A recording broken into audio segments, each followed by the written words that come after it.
grade 9သင်ချ1လေ့ကျင့်ခန်း1.21.2ရဲ့နံပါတ်1ရဲ့ဂါကြီးကိုသူကမေးထားတာဖြစ်တယ်เนาะဆိုတော့ဒီမှာဒီပု္ပ္ပစာကိုရှင်းပြဆိုတော့ကျွန်မကဒီပု္ပ္ပစာမှာသူကဘာတွေကိုသုံးတာလဲဆိုတော့ Pythagoras နည်းကိုသုံးတယ်ပြီးလို့ရှိရင်ကျမတို့ကဒီ irrational gain တွေကိုမှကိန်းစစ်မြင်းပေါ်မှာနေရာချပေးရတာပေါ့ဆိုတော့အဲ့မှာအဓိကသိရမှာ Pythagoras ရဲ့နည်းကိုသိရမယ်ပြန်ပြီးမှတ်မိရမယ်ပေါ့အဲ့မှာဆိုရင်နှစ်ထပ်ကိန်းနေနဲ့လည်းဆက်ဆက်မှုရှိရဲဒါဘယ်လိုဆက်ဆက်မှုရှိလဲဆိုတာကိုလည်းကျွန်မတွက်ပြပေးထားတယ်ပြီးလို့ရှိရင်ကျွန်မပုံကိုဘယ်လိုစနစ်တကျဆွဲလဲဆိုတာကိုလည်းဆွဲပြပေးထားတယ်ပေါ့ဆိုတော့ဒီမှာသူရေးရတဲ့ Pythagoras ရဲ့เนาะဒီ hypotenuse တောင်းမှန်ကအနာเนาะဘယ်လိုရလာလဲဆိုတာတွက်ပြထားတာကတော့ထူးထူးတွေထဲမှာလည်းလေ့လာနိုင်တာဖြစ်တဲ့အတွက်ကျွန်မအဲ့ဒီဟာကိုတော့သေချာfocus ထားပြီးမရေးထားဘူးပေါ့เนาะဆိုတော့ပုံကိုပဲသေချာ focus ထားပြီးတော့ဆွဲပြပေးထားပါတယ်ကျွန်မလည်းดูလိုက်ပြီးတော့လေ့လာကြည့်အောင်เนาะ irrational gain များအားကိန်းစစ်မြင်းပေါ်တွင်နေရာချခြင်း irrational gain တွေကိုကိန်းစစ်ပေါ်မှာနေရာချမယ် irrational gain ဆိုတာဘာတွေဖြစ်မလဲဆိုတော့ကျွန်မတို့ဒီမှာ √2 √5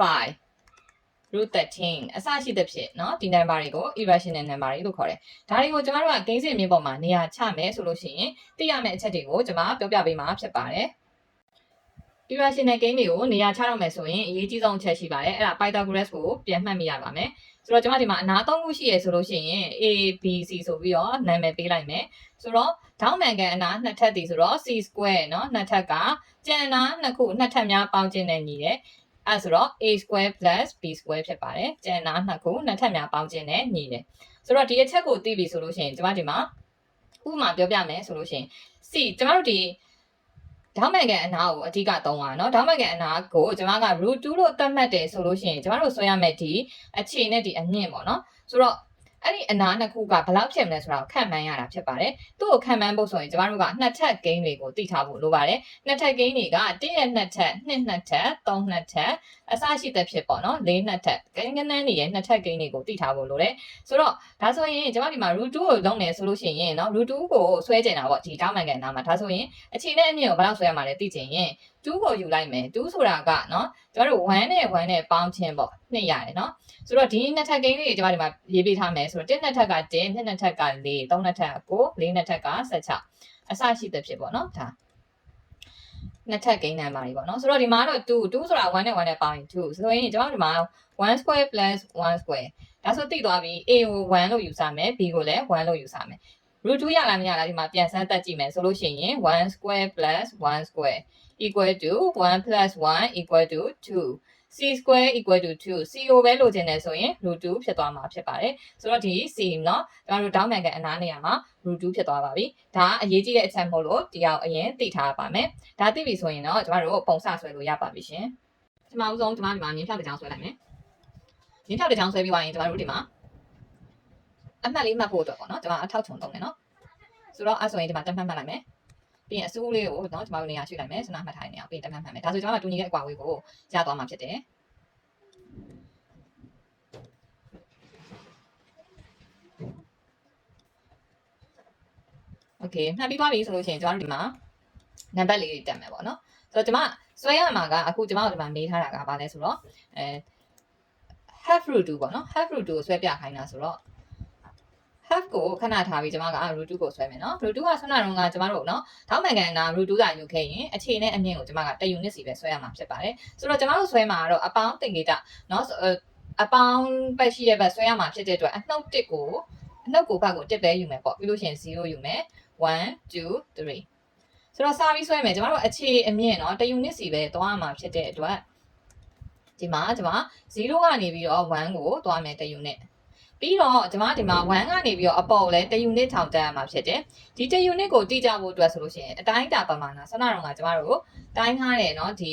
ထောက်ချုံလေးကိုသုံးပြီးတော့ကျွန်မတို့1 unit ရှိမရှိပြန်ပြီးတော့ဒီမှာတိုင်းတာလေးနဲ့เนาะညီအောင်လို့ကျွန်မတို့ကဒါလေးနဲ့ပြန်အမှတ်သားပေးလိုက်တယ်เนาะအမှတ်သားပေးပြီးပြီဆိုလို့ရှိရင်โอเคကျွန်မတို့ဒီဟာကိုဆက်လိုက်လို့ရပါပြီเนาะဆိုရင်ဒီဟာကျွန်မအခြေလဲရပြီအမြင့်လဲရပြီဒီမှာဒေါင်းမှန်ကန်အနားလဲရသွားပြီဆိုတော့ဒီတောင်းနိုင်ငံအနာက√2ပါ။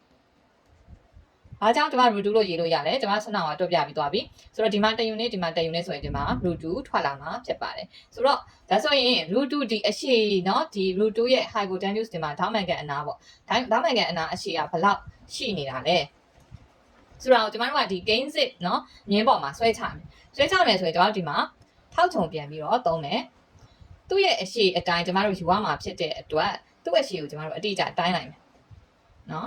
တိုင်းပြီးသွားပြီဆိုလို့ရှိရင်ကျွန်တော်တို့ဒီမှာအဲ့ဒီကနေပြီးတော့မှဒီ gain sit မြင်းပေါ်ကိုဆွဲချလိုက်မယ်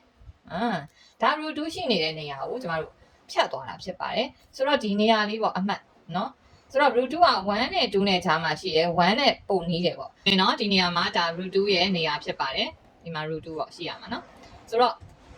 ကျွန်မတကယ်ဆွဲရမှာက root 2ရဲ့တစ်ဝက်ဆွဲရမှာအဲ့တော့เนาะဒီ root 2ရဲ့အရှိနေရာကိုဒါကျွန်မဒီမှာအယောင်တယောင်တတ်မှတ်ပြီးဆွဲလိုက်မယ်အပြာရောင်လေးဆွဲလိုက်မယ်เนาะဆိုတော့ဒီမှာ0ကနေပြီးတော့မှဒီထိเนาะကျွန်တော်ဒီမှာအယောင်ကိုထင်ထင်လေးဆွဲလိုက်မယ်0ကနေပြီးတော့မှဒီအထိကအဲ့ဒါ root 2အရှိပေါ့เนาะအဲ့ root 2အရှိကိုရောက်သွားပြီဆိုလို့ရှိရင်ကျွန်တော်တကယ်ဆွဲရမှာကဘာလဲဆိုတော့ half တစ်ဝက်ပေါ့เนาะ root 2ရဲ့တစ်ဝက်ကိုဆွဲရမှာဆိုတော့ကျွန်တော်တို့ဒီမှာ line by setter ဆိုပြီးတော့เนาะမြင်းဖြောင်းတွေကိုထောက်ဝက်ပိုင်းနဲ့နေသွားတင်ထားပေးပြီးသွားပြီအဲ့ဒီနီးကိုသုံးရတာပါအဲ့ဒီနီးကိုသုံးဖို့ဆိုလို့ရှိရင်ကျွန်တော်တို့ဘာလုပ်လဲဆိုတော့ထောက်ချုံလိုပါမယ်เนาะအဲ့ဒီထောက်ချုံလေးကဒီကိုเนาะဒီဘက်အစွန်းပေါ့เนาะအစွန်းတစ်ဖက်အဲ့ဆိုကျွန်တော်ဒါနာမည်ပေးလိုက်မယ်နာမည်ပေးလိုက်ရင်ပို့ပြီးတော့ကောင်းပါဆိုတော့ဒါဒီနေရာကိုကျွန်တော် A လို့ပေးလိုက်เนาะဒီဘက်ကို B လို့ပေးလိုက်ဆိုတော့ဒါ AB မြင်းပေါ့เนาะ AB မြင်းဒါဆိုရင်သူက A အမှတ်နေရာကိုထောက်လိုက် A အမှတ်နေရာကိုထောက်ပြီးသွားလို့ရှိရင်ကျွန်တော်တို့ဒီမှာသူ့ရဲ့တဝက်ကြော်เนาะကျွန်တော်ယူပေးရမယ်တဝက်ကြော်ယူပေးပြီးတော့ဒီမှာပိတ်လိုက်မယ်ပိတ်ပြီးသွားလို့ရှိရင်ကျွန်တော်တို့ဒီကဖြတ်မှတ်လေးပေါ်အောင်ဆွဲရမှာဖြစ်တဲ့အတွက်ဒီနေရာမှာကျွန်တော်တို့ကဖြတ်မှတ်เนาะဖြတ်မှတ်လေးဆွဲလိုက်ဒါဆိုသူ့ကိုကျွန်တော်တို့ကအပေါ်အောက်ဆွဲပေးရမှာဖြစ်တဲ့အတွက်အောက်မှာလည်းဖြတ်မှတ်တစ်ခုဆွဲမယ်เนาะဒါဆိုရင်ပြီးသွားရင်ကျွန်တော်ဒီမှာ B အမှတ်ကိုထောက်မယ်ဒီအတိုင်းအတိုင်းပဲကျွန်တော်တို့ဖြတ်မှတ်ထွက်အောင်ဆွဲမှာဖြစ်တဲ့အတွက်ဒီမှာဆွဲလိုက်မယ်โอเคအောက်ကိုဆွဲပြီးပြီဆိုရင်အပေါ်ကိုဆွဲမယ်ဖြတ်မှတ်ထွက်အောင်ဆွဲမယ်အဲဆိုကျွန်တော်တို့ကအပေါ်အောက်ဖြတ်မှတ်နှစ်ခုရသွားပြီဖြစ်တယ်ပြီးတော့လို့ရှိရင်ကျွန်တော်တို့ဆက်ထားတဲ့ဒီအမှတ်နှစ်မှတ်ကိုဆက်ပါမယ်ညင်းနေနော်โอเคဒါဆိုရင်ဆက်လိုက်ပြီဆိုတဲ့ခါကျတော့ဒီကိန်းမြင်းပေါ်ကိုကြည့်လိုက်ကိန်းမြင်းပေါ်မှာကျွန်တော်တို့ဒီမှာဖြတ်မှတ်တွေ့ပါဒီလားဒီနေရာလေးအဲ့ဒီနေရာလေးကမှကျွန်တော်တို့အခုဆွဲမဲ့เนาะ half root 2ဖြစ်ပါတယ်เนาะဘာဖြစ်လို့လဲ root 2ကိုကျွန်တော်တို့တဝက်ဝက်လိုက်တာเนาะ half root 2ဖြစ်ပါတယ်ဆိုတော့ half root 2ရဲ့တန်ဖိုးက0နဲ့1ကြားထဲမှာရှိနေမှာဖြစ်ပါတယ် half root 2ရှိတဲ့နေရာကို q လို့ကျွန်မနာမည်ပေးလိုက်မယ်အဲ့တော့ကျွန်တော်တို့ဒီမှာရေးပေးရမှာကကျွန်တော်ကဒီပုံမှာပဲရေးလိုက်မယ်เนาะအမှတ် q ဒီကျွန်မနာမည် q လို့ပြောတဲ့အတွက်အမှတ် q ဒီ irrational gain irrational gain half root 2ရှိတဲ့နေရာကို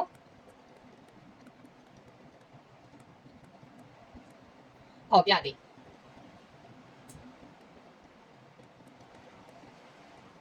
ဆိုတော့ဒီလိုရေးပြလိုက်ပြီဆိုလို့ရှိရင်ကျွန်တော်တို့ဒီမှာဆွဲတဲ့เนาะ half root 2ကကင်းမြင့်ရဲ့ဘက်မှာရှိနေတယ်0နဲ့1နဲ့ကြားမှာရှိနေပါတယ်သူက1နဲ့ပို့ပြီးတော့နှီးပါတယ်เนาะအဲဆိုရင်ပြီးတော့ပါပြီရှင်